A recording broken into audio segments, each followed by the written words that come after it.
Alam mo, kahit gaano man katayog ang pangarap mo, kahit gaano yang kalaki, kahit gaano kataas yung pangarap mo sa buhay, kung ikaw naman yung taong kampante, tamad, at reklamador, hindi mo yun marating.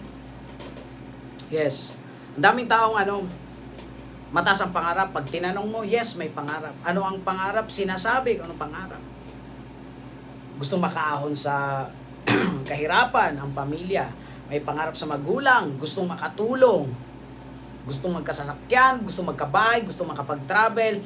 Gustong magbago ang buhay. Minsan nga, umiiyak pa eh. Dahil lang may pangarap. Iniyakan yung success. Pero dahil ay tamad, may pangarap lang pero tamad. Dahil ay reklamador, may pangarap lang pero reklamador. Dahil yan ay kampante, may pangarap lang pero kampante. Hindi mo pa rin makuha ang resulta na gusto mo. Hindi mo pa rin maabot kung ano ang pangarap mo. Kasi yung kaugalian na yan, yung tatlong kaugalian na yan, yan ang hahatak sa'yo para bumaba ka, para hindi ka makaangat papunta sa resulta. Yes, meron ang networking kasi, kailangan dito mag-build ka ng grupo. Ang networking, kailangan dumadami ka. Okay? Ito ay law of leverage. Kailangan ma-leverage ka.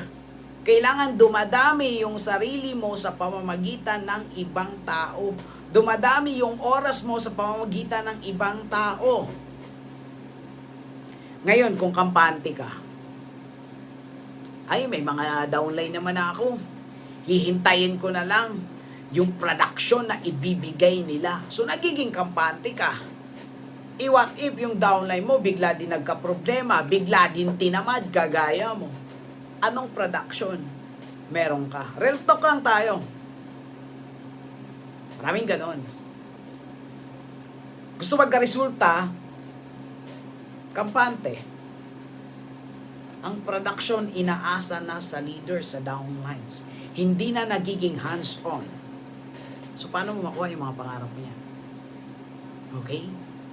So, lagi mong tatandaan, ang resulta ay dapat hindi ka magiging kampante. Ang resulta, tinatrabaho. Gusto mo maabot ang pangarap mo, wala mo ng reklamo, wala mo ng arte-arte. Kasi ang mga taong nagiging successful, yun yung mga taong hindi reklamador, hindi tamad, at hindi kailanman nagiging kampante. So, ayun lang. This is J. Lausa. Morning.